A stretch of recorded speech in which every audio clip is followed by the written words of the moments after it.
to NCCI's Insights Video Edition. While catastrophes in insurance are generally associated with large losses that occur in the property lines of business, the workers' compensation industry is not immune to the impacts of extraordinary loss events.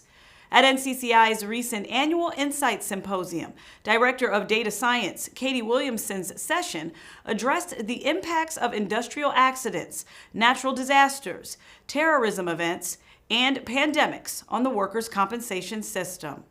She joins us now to discuss her latest Insights article, which examines the reflection of catastrophic losses in the rate-making process, as well as NCCI's catastrophe provision filed and approved in many states.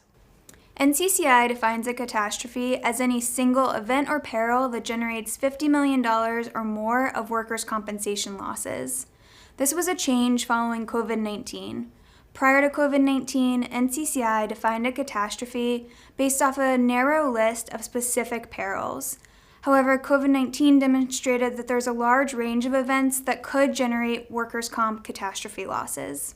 Your paper notes that it was the tragedy of 9/11 that caused NCCI to rethink its catastrophe approach as it relates to rate making. Can you share more on that and NCCI's catastrophe provisions? When 9/11 occurred, there were no catastrophe provisions in place in NCCI's rate-making procedures. 9/11 remains the costliest workers' compensation event to date, with more than $3 billion in losses paid. This caused NCCI to rethink our approach to catastrophe rate-making.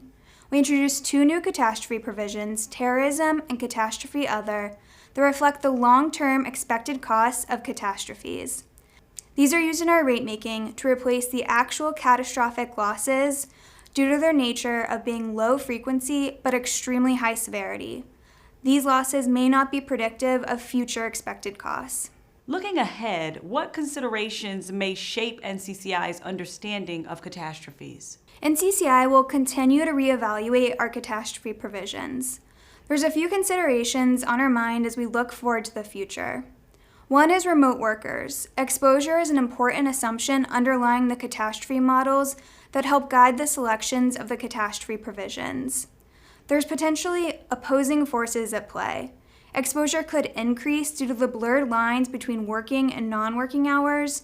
However, with less geographical concentration of workers, fewer may be at risk from a single event.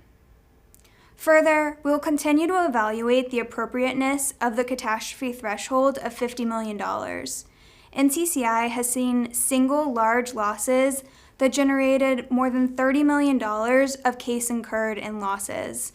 So that's something that we'll keep an eye on looking forward. And finally, the impacts of climate change. Climate change could amplify the effects of known perils such as extreme heat, storms, and wildfires.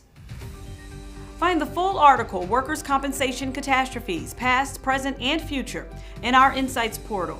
There, you'll also find our AIS Highlights Report, featuring Williamson's presentation on this topic from our annual Insights Symposium, plus other valuable AIS content. Follow us on Twitter at NCCI for real-time updates, and subscribe to channel NCCI and sign up for notifications so you never miss a new NCCI video. I'm Sheila Fordson.